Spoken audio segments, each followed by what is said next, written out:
welcome back to Nursing with Ingrid. Thank you very much for all the love and the support. I truly appreciate it. Please like, share, and subscribe if you haven't already subscribed down below. Today, as you can see by the title of this video, it's how I left my job and why I left my job during my lunchtime. Please don't judge me. This was back in 2007 when I had come back from Saudi Arabia, and I'd done a one-year contract with them at that point, and I came back to South Africa at the beginning of 2007, and there was a hospital that was looking for a scrub sister, a locum scrub sister in their neurosurgery theaters. So I went and I applied for that position, and I got it, and I started working there. Now, guys, I'm going to say this, and I'm going to just put it out there at the get-go. There is a perception about color that I have experienced over the years as a nurse, and it's always been there, and it always will be there in some instances and in some cases. But anyway, this is one of the experiences that I've had where my color played against me. So I started in 2007 in this hospital as a locum scrub sister. The first week was okay.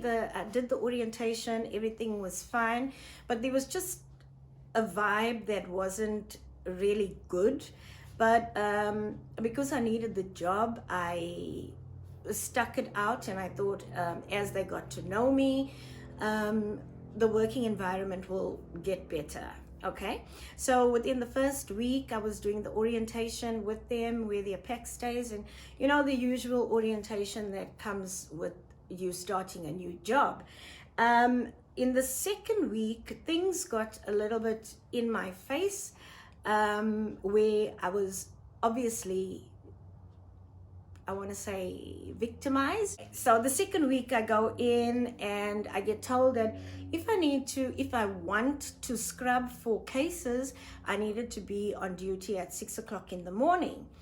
And as all of you nurses know, or the general public knows, that we normally start our shift at 7 o'clock or at 6:45, but now these people wanted me to come in at 6 o'clock in the morning. If I came at 6:30, I was not going to scrub for the day.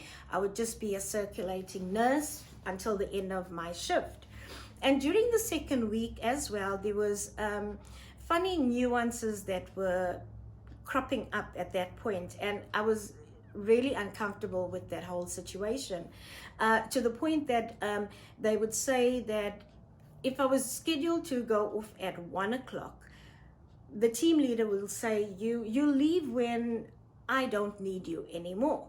So basically I was the maid, or made to feel like I was less than, and I was there to serve them. But nevertheless, I carried on and did my thing as usual, carried on, scrubbed for the cases, got there at 6 o'clock, did whatever it is they needed from me. Now come the third week. At this point, I'm a very impatient person, and I don't accept certain things that I'm not prepared to give. So it becomes a problem. It reaches a point where it becomes a problem. So I was starting to feel that this whole working situation was a real problem at this point. So come into the third week, and just so happens that it was a Monday, I believe, and I was scrubbing for and preparing for a VP shunt. Now, to all my colleagues within the neurosurgery fraternity, we know that the VP shunt is one of the first procedures that you learn when you are scrubbing when you're learning how to do neurosurgery procedures. So I was doing this VP shunt in the morning, and this lady comes in and she looks at my setup and she flings it. She flings the whole lot. There were bowls rolling around and my instruments ended up on the floor. And at this point, I was really, really angry. But nevertheless, being the professional that I am, I carried on, and I was going to carry on for the rest of the day. And then she says, no, she doesn't feel that I should do the VP shunt. But last week I was doing laminectomies and craniotomies and all of these other complicated cases, and now I'm not good enough to do a shunt. But anyway, it is what it is, and we went back and we reset up for that VP shunt that was going to be done. And she decided that she was going to teach me how to do a VP shunt. And at this point, I was now thoroughly fed up. I had had enough. I had stomached enough. Because I am a scrub sister at the end of the day, and I am a neuro scrub sister. That is the only thing I do know, and I know it very, very well.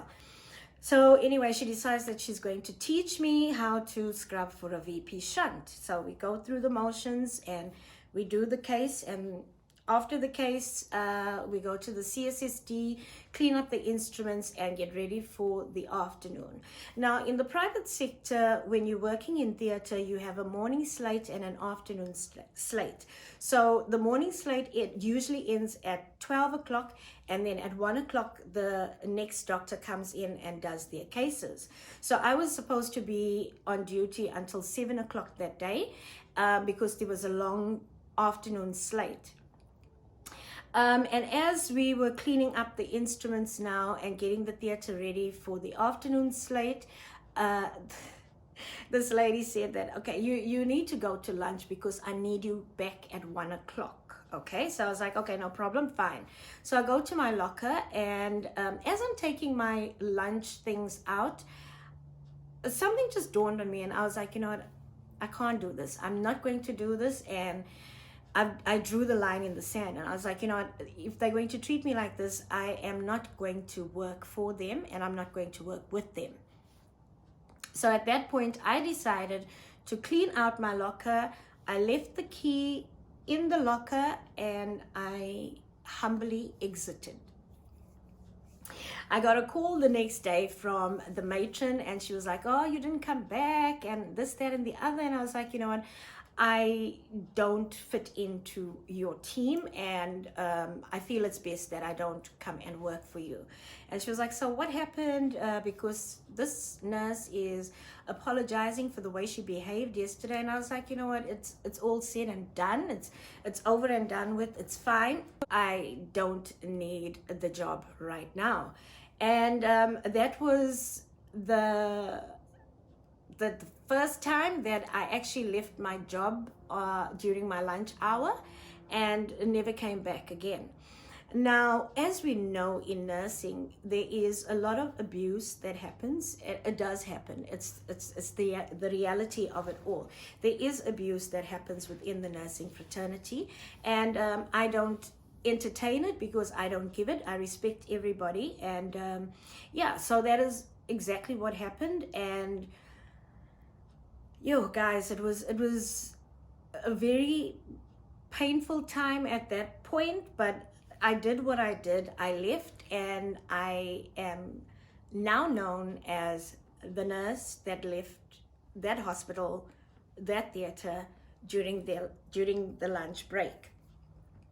I wear that. I accepted, and that is what it is, you know. I actually left that place, and I never went back. At the moment, I am medical sales representative, and I do go into that theater quite often, and I still carry the stigma of 13 years ago of being the nurse that left her job during lunchtime and never came back. So that is my story, guys. If you have any other stories similar to that, please feel free to share it down below, and we can have a conversation going on that topic. And that's it from me. If you like this video, please give it a thumbs up. If you haven't subscribed, please do subscribe, and share this video if you feel called to. With that, I'd like to say thank you very much. Take care. God bless. Bye-bye.